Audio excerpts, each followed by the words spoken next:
E aí, galera, hoje a gente vai continuar o tópico de direito civil. A gente está fazendo estudo da LINBD, que é Lei de Introdução das Normas Brasileiras. Agora a gente está estudando o comportamento da lei descrita, prevista pela LINBD. LINBD, né, Lei de Introdução das Normas Brasileiras do Direito Civil.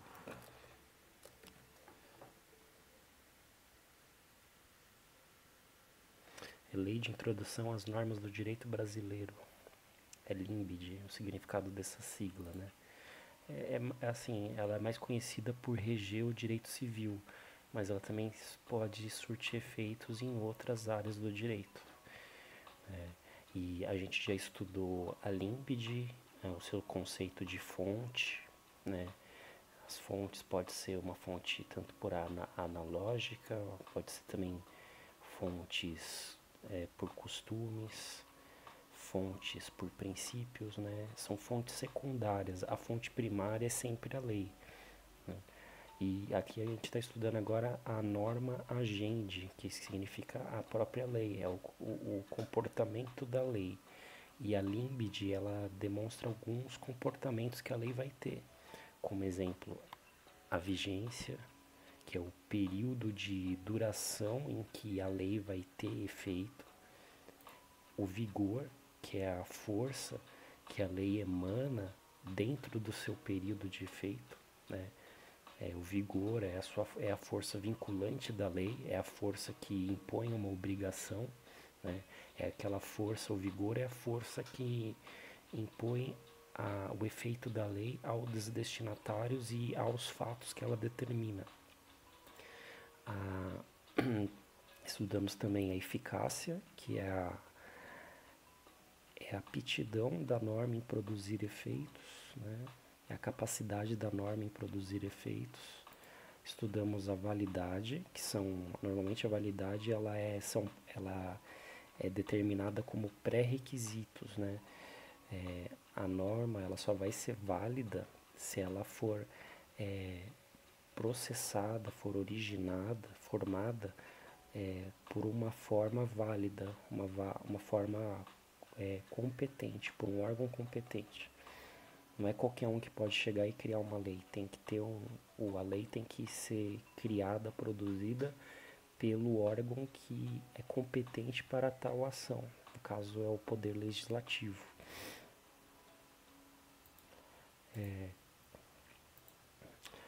Estudamos também a vacatio legis, que é o período em que o destinatário vai ter para entender a lei, e é o período em que a lei vai começar a surtir efeito após a sua publicação. Então, uma lei, quando ela é publicada, por regra, ela tem 45 dias. Você vai ter 45 dias para ler a lei, entender o que ela vai fazer, e depois dos 45 dias, o efeito dessa lei será vigente. Então, a lei vai produzir efeitos a partir dos 45 dias.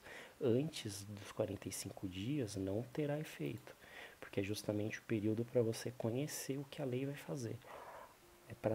A vacatio legis serve justamente para não pegar ninguém desavisado. E por regra, a vacatio legis dentro do Brasil será de 45 dias, e se a pessoa estiver no estrangeiro, será de 3 meses. Tem uns detalhes em que não se aplica vacatio legis para atos administrativos, e também não se aplica vacatio legis para leis constitucionais. No caso, no nosso ordenamento jurídico, a única norma de natureza constitucional é a emenda constitucional, que é uma emenda, uma lei que altera o texto da Constituição Federal. Beleza? Também estudamos a questão da revogação total, que é mais conhecida como ab-rogação. O ab significa uma revogação absoluta da lei, então todo o corpo normativo é revogado, né? E também estudamos a revogação da lei parcial. ocorre quando uma nova lei ela revoga certos artigos da lei antecessora. Então ela faz uma revogação por partes, é chamada também de derrogação, né? O verbo derrogar, se você pesquisar no dicionário, vai ter o significado de parcial, né? É partes. Derrogação significa a revogação em partes. E hoje a gente vai dar continuidade no tópico da repristinação, que é quando a repristinação ela ocorre quando uma lei, vamos por a lei A, tinha a lei A, aí fizeram a lei B, e essa lei B revogou a lei A, e depois, no futuro, fizeram uma outra lei, a lei C, que revogou a lei B. E quando a lei C entra revogando a lei B, ela também ela elimina o efeito que a lei B teve com a lei A. Então a primeira lei, a lei A, volta a ter efeito por conta da lei C entrar e revogar a lei B. Esse efeito é chamado de repristinação. Então vamos aqui ao material. Eu estou usando o PDF do Gran Cursos Online. É um PDF do curso de preparação para delegado de polícia. E do PDF eu estou fazendo as minhas notas no Obsidian. Então vamos ver o que o PDF vai falar. Repristinação da lei. O parágrafo 3º do artigo 2º trata do fenômeno da repristinação. Segundo termos... o que diz o parágrafo 2º? A lei revogada não se restaura por ter a lei revogadora perdido a vigência. Em regra, não se admite repristinação no direito brasileiro. Mas, beleza. Então, qual é o fenômeno? Em síntese, trata-se de fenômeno jurídico em razão do qual uma norma revogada volta a ter vigência, em razão da revogação da lei que a revogara. Tá, então, em síntese, sintetizando essa ideia, o que é a repristinação da lei? É isso aqui, ó.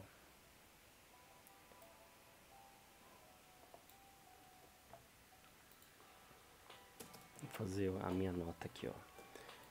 Repristinação. O que é a repristinação? Em síntese, fazendo o resumo dos resumos. É isso aqui.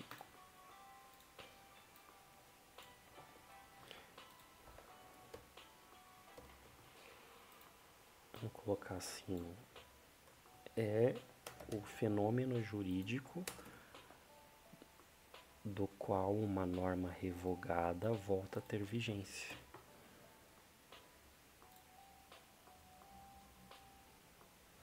Vamos ver aqui. Ó, pegando esse exemplo do próprio material aqui, ó.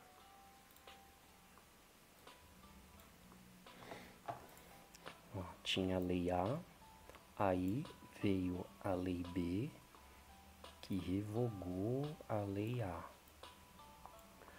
E depois, no futuro próximo, criaram a lei C, que revogou a lei B.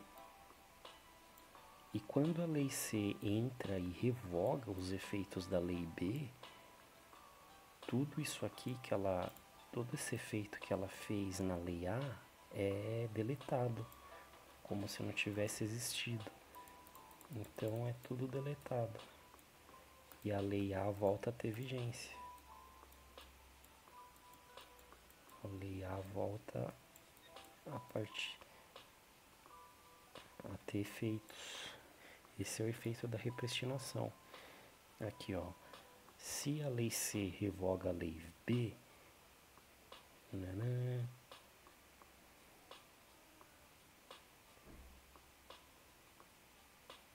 tá, aqui tem um detalhe importante. O que o material está dizendo? Esse efeito de repristinação só vai ser admitido se a lei C tiver expressamente exposta no seu corpo normativo que os efeitos da Lei A retornará ao ordenamento jurídico.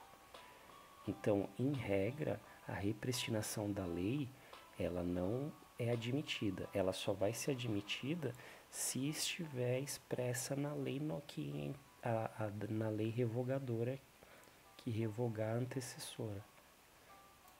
Então vamos colocar aqui esse detalhe. Aqui, ó, em regra não se admite.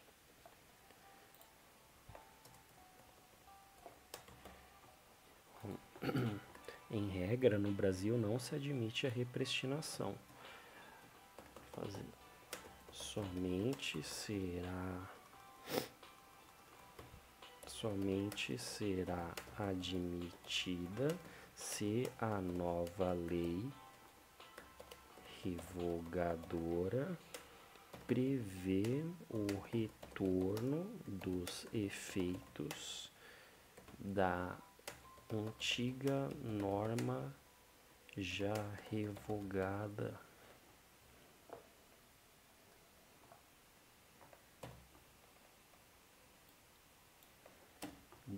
Então, somente será admitida se a repristinação somente será admitida se a nova lei revogadora prever o retorno dos efeitos da norma já revogada. Se não tiver essa previsão, não vai ter repristinação. Então, se não tiver, vamos supor, se a lei C não tiver a previsão da repristinação, ela vai revogar a lei B e a lei A vai ficar perdida no limbo jurídico, não volta a ter efeito.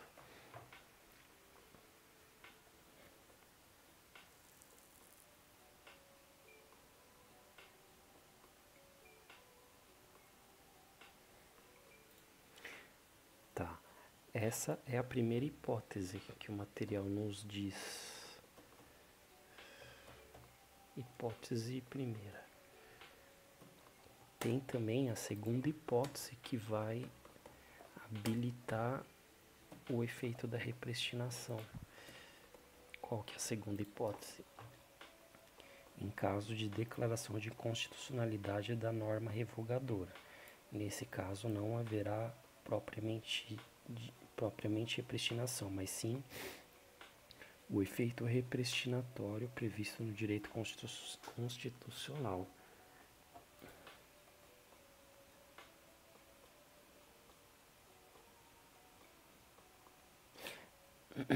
Então acontece o seguinte, no caso a lei A, ela foi revogada pela lei B, só que essa lei B, ela traz um teor de inconstitucionalidade. Aí por questão a nossa Constituição Federal, ela tem alguns instrumentos chamados de controle de constitucionalidade, que serve para corrigir alguns erros normativos que trazem a inconstitucionalidade das normas, né? Então, quando ocorrer uma declaração de inconstitucionalidade, vamos supor, dessa lei B, no caso, e vier a sofrer efeitos de controle de constitucionalidade, o controle de constitucionalidade, ele vai falar assim, ó, a lei B é inconstitucional, então ela não vai poder produzir efeitos. Então, como ela não vai produzir efeitos, ela não vai conseguir revogar a sua antecessora, que é a lei A. E como a lei A não vai ser revogada, então ela vai sim continuar produzindo efeitos. Então aqui o material fala que esse efeito de declaração de constitucionalidade na verdade, é denominada como efeito repristinatório. Não é exatamente a repristinação da lei, porque a repristinação da lei é quando uma lei revogadora revoga uma lei nova, revogadora, revoga uma lei antecessora que também foi revogadora. Então, a antecessora da antecessora volta a ter efeito, que é essa lei A. Só que no caso da declaração de constitucionalidade não ocorre isso, ocorre um cerceamento por conta do controle de constitucionalidade, e é chamado de efeito repristinatório. Então a gente vai por aqui, ó. Segunda hipótese ocorre em caso de declaração de inconstitucionalidade da norma revogadora. Então a gente vai por assim, ó.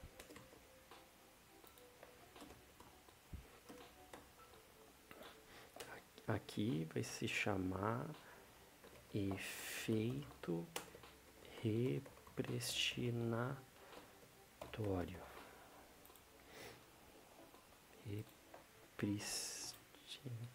Vamos ver como tá. Repris com I, né? Aqui, ó. Beleza? Então, e tem mais uma hipótese. Vamos ver. Tá, quando... Ah, tá. Então, há uma outra hipótese.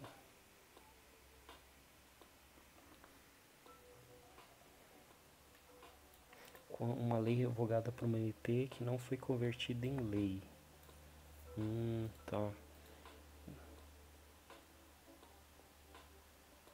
Mas aqui é óbvio, né? Toda medida provisória que não foi convertida em lei, ela perde seus efeitos a partir de um determinado tempo. Se não me engano, são 30 dias, né? Isso é óbvio, eu nem vou colocar no meu resumo. Isso aqui serve para tudo no ordenamento jurídico. Mas então, beleza. Vamos ver como ficou aqui. Então, repristinação é o fenômeno jurídico em razão do qual uma norma revogada volta a ter vigência. Em regra, no Brasil não se admite a repristinação. Somente será admitida se a nova lei revogadora prever o retorno dos efeitos da norma que foi revogada lá atrás. O segundo caso também é quando a nova lei revogadora for inconstitucional, né? E por ela ser inconstitucional, ela não cerceia os efeitos daquela lei antecessora. Então a lei antecessora também volta a surtir efeitos, mas pelo um instituto chamado efeito repristinatório. Vamos ver o mapa mental aqui.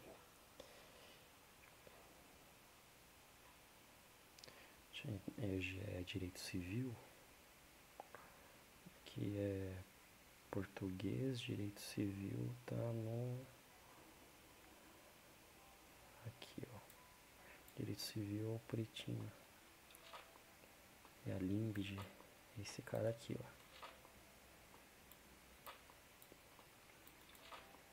Então, a gente está estudando a lei, segundo o conceito da Limbid, estudamos todos esses tópicos e hoje estudamos a repristinação. Beleza?